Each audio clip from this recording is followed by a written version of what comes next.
But it also involves responsibly studying exactly what the Maya did have to say, and that is a very complicated message, not an extremely simple message. You got, this is about a 10-minute piece, but you got the point. You got the point of this piece right here. Now, you wanted to say something, Mark? Yeah. You had something to say? Yep. Yeah, this is from the webpage Teotihuacan. Underneath religion, it says the religion of Teotihuacan was similar to those of the Mesoamerican cultures. Many of the same gods were worshipped, including the feathered serpent, the Aztecs' Quetzalcoatl, and the rain god, the Aztecs' Tlaloc.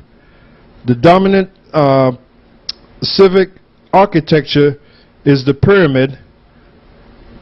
Politics were based on the state religion. Religious leaders were the political leaders.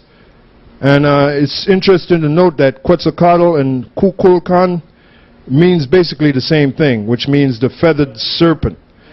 Right. So.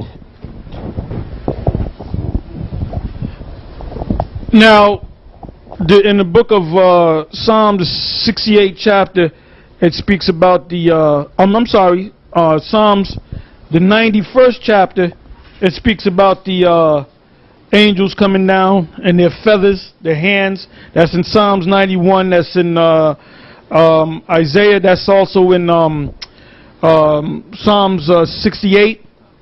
Okay. Matter of fact, I believe that's in Psalm 68 and 13. Feathered serpent. Then it also speaks when they left out of Egypt, the Most High instructed Moses to build this brass serpent, and that serpent was called Nehushtan, which means brass serpent. And the ones that looked up to it, which supposedly represent the YAHAWASHI, the snakes and the serpents wouldn't bite them. But the ones that didn't look up got bitten. All right? Go ahead. Psalms chapter 68 verse. And let me say this. This right here, these classes these shows that you watch are for more scholarly Israelites. You know, we're not focusing this on them guys that just want to hear us call the white man the devil and all that.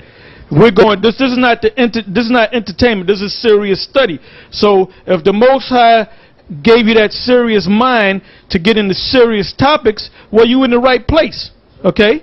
All right, go ahead. Psalm 68:13. Though you have lion among the pots, yet shall you be as the wings of a dove covered with silver, and her feathers with gold, with yellow gold. Yeah, because like I said, Kukulkan and Quetzalcoatl means feathered serpent. All right.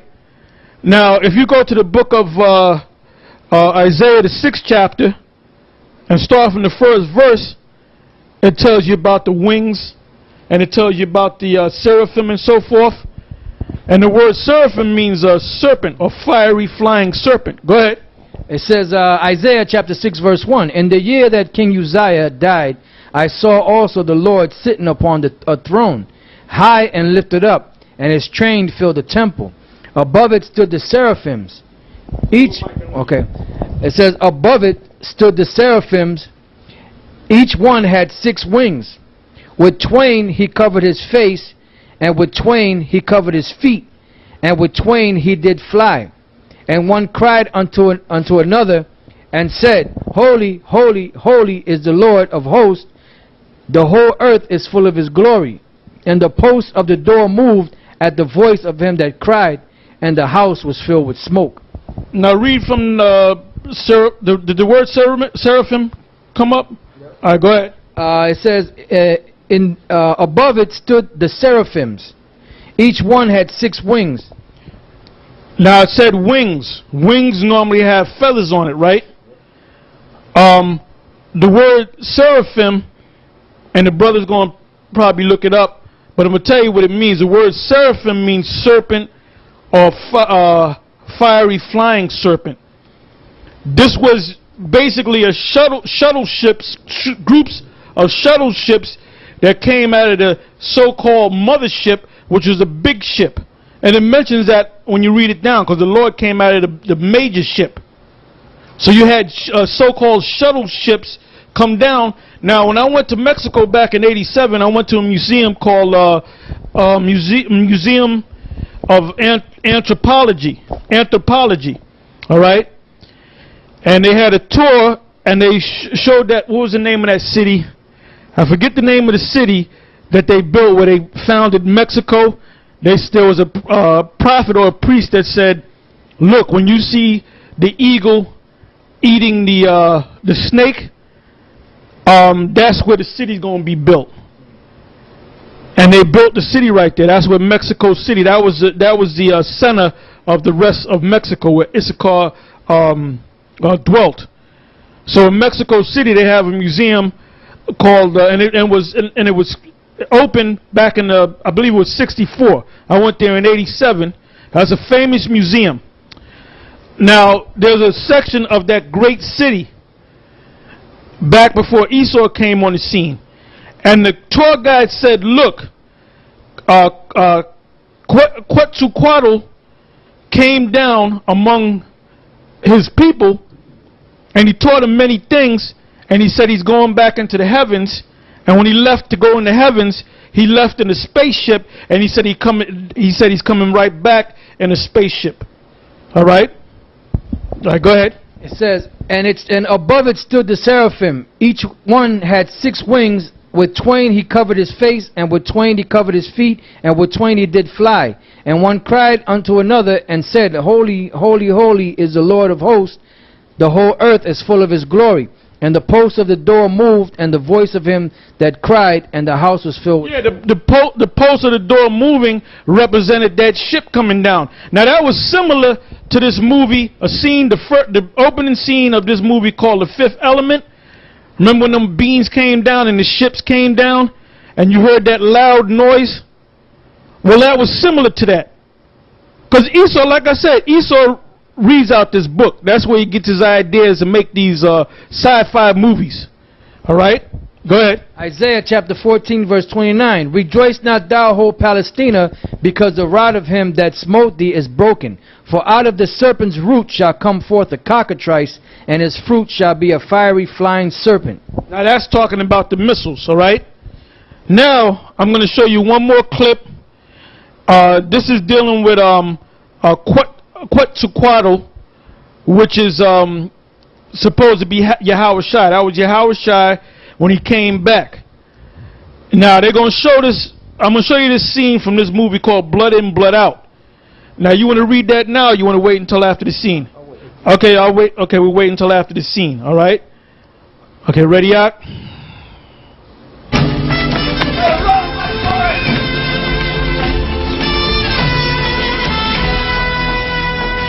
Órale, mijo. This is Quetzalcoatl, the great Aztec poet king. That's supposed to be YAHAWASHI, but they made him look Mexican. They gave him a Mexican look. Let's go back to it again.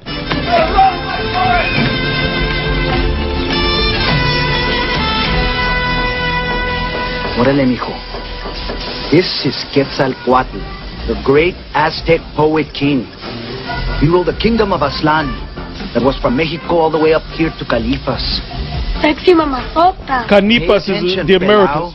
I'm gonna teach you all about Aztlán, because this vato's coming back someday to reclaim the Raza's kingdom. Whatcha? Pero why do you put my initials on? Because you helped me, say we did it together, carnalito. ¿Qué hubo?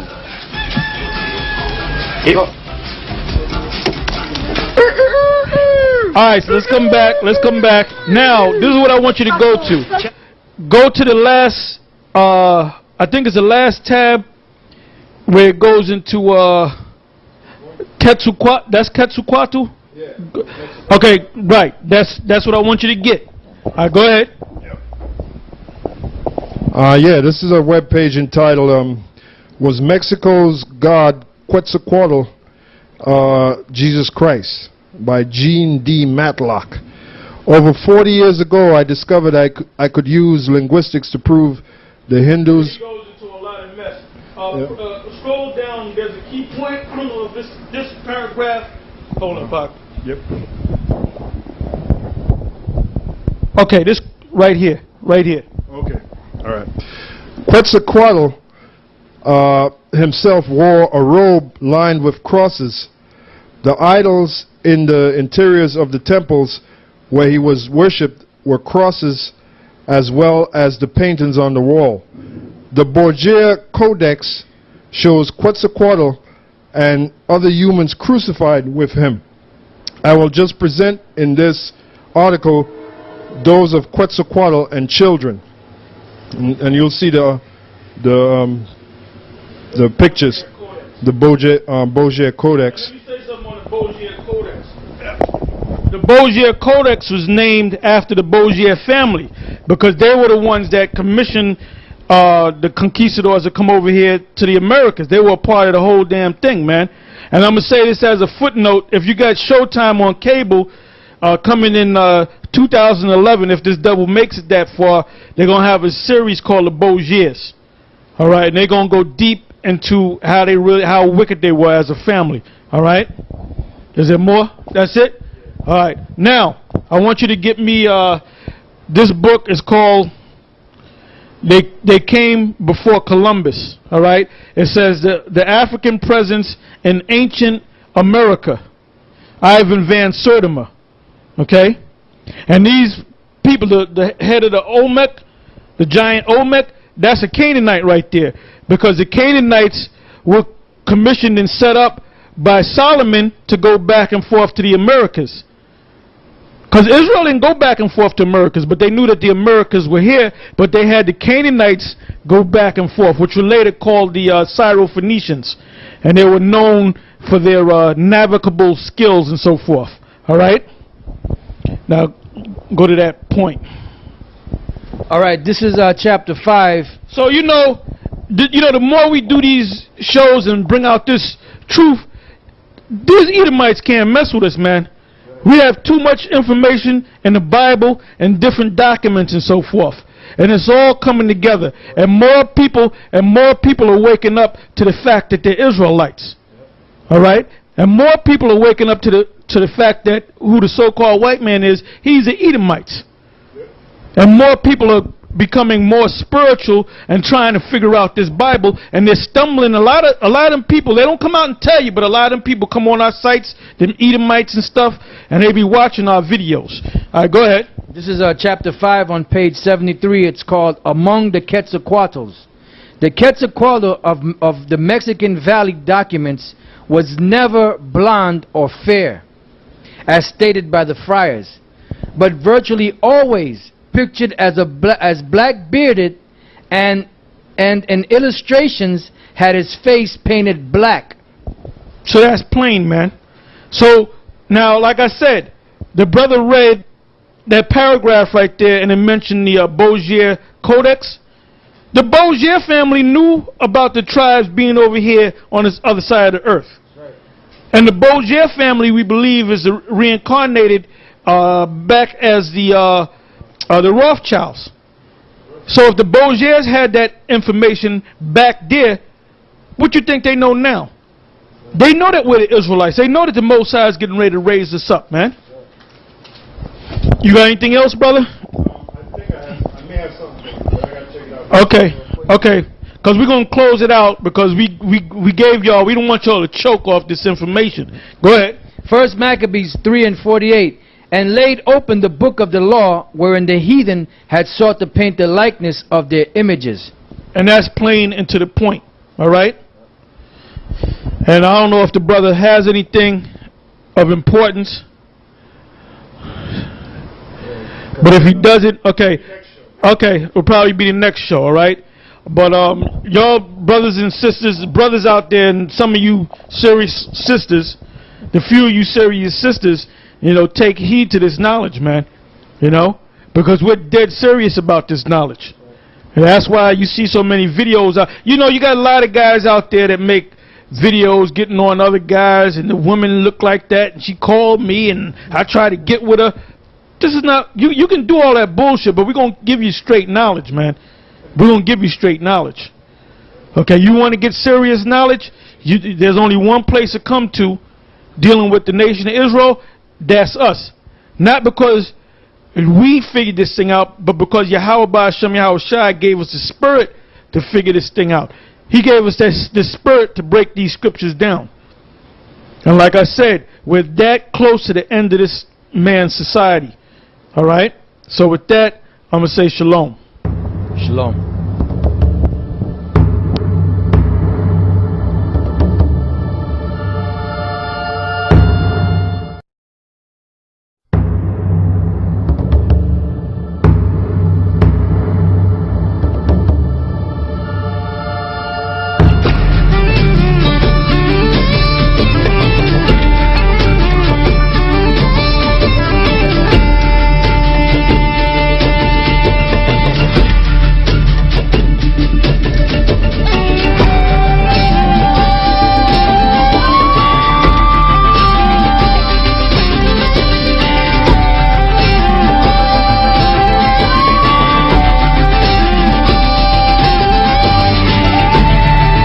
Shalom and welcome once again to Elders of GMS. We're going to go back into what we did last week, which was focusing on the tribes. This session, we're going to focus on the tribes of Zebulun, Asher, Naphtali, and Reuben.